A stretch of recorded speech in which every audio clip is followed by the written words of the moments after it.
Halo semuanya, di sini aku mau ngejelasin transformasi konflik agraria melalui perhutanan sosial yang menjembatani hak masyarakat, ekologi, dan hukum negara. Yuk simak video ini. Bayangin ketika kamu lahir, besar, dan mengelola tanah yang sama selama 3 generasi.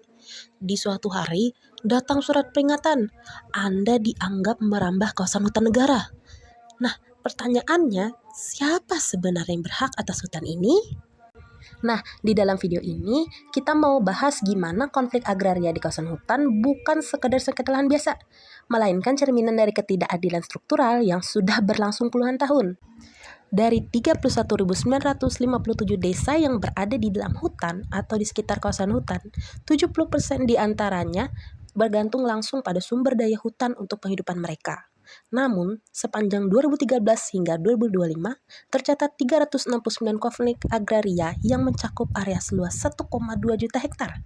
Dari jumlah itu, 31 konflik kehutanan menyumbang sengketa terluas, 1,5 juta hektar. Dominasi izin usaha skala besar dan ketidakpastian batas kawasan telah mengubah sumber kehidupan menjadi epicentrum sengketa struktural antara negara, korporasi, dan masyarakat.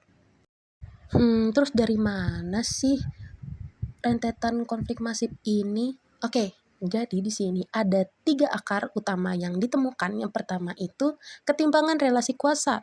Jadi selama ini alokasi lahan sangat bias kepada perusahaan industri ekstraktif. Jadi klaim lisan masyarakat lokal tidak diakui secara formal.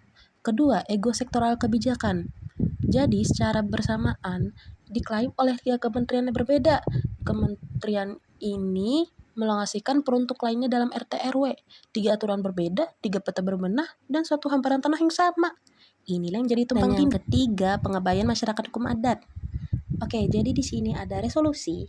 Yang pertama adalah reaktif jangka pendek dan kesepakatan rapuh. Sementara transformasi dia proaktif mengubah struktur jangka panjang. Ketika fokus utama resolusi konflik menghentikan kekerasan fisik secepat mungkin, transformasi konflik mengubah struktur relasi sosial dan kekuasaan yang mendasari konflik. Kemudian, hasil dari resolusi konflik sendiri, kesepakatan formal yang seringkali rapuh dan rentan pecah kembali. Transformasi konflik menjadi kolaborasi multi pihak yang berkelanjutan dan berkeadilan. Adapun 5 skema perhutanan sosial diantaranya skema hutan desa, yaitu subjek kelolanya adalah lembaga desa, hutan kemasyarakatan kelompok tani, hutan tanaman rakyat koperasi atau individu, hutan adat yaitu masyarakat adat, dan kemitraan kehutanan yaitu mitra masyarakat.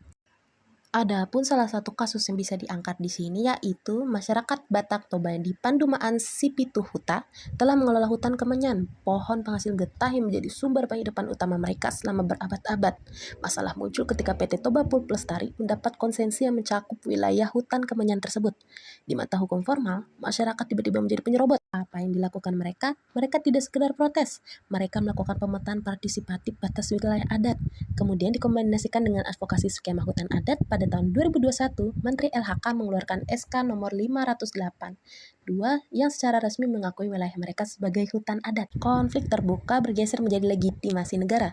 Hutan kemenyan dikeluarkan dari konsensi, kedaulatan masyarakat hukum adat dipulihkan.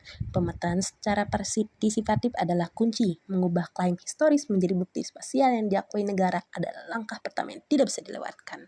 Adapun rekomendasi yang perlu dilakukan yaitu harmonisasi hukum dan integrasi, pelembagaan mediasi dan non-litigasi, dan pendampingan pasca izin. Jadi menurut kamu, skema apa yang paling relevan untuk wilayah kamu?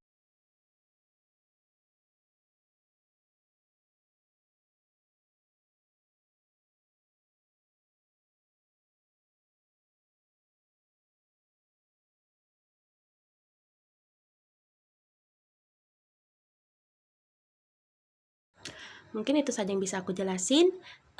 Salah hilap aku mohon maaf. Itulah penjelasan aku pada hari ini di video ini. Terima kasih telah menyaksikan dan sampai jumpa.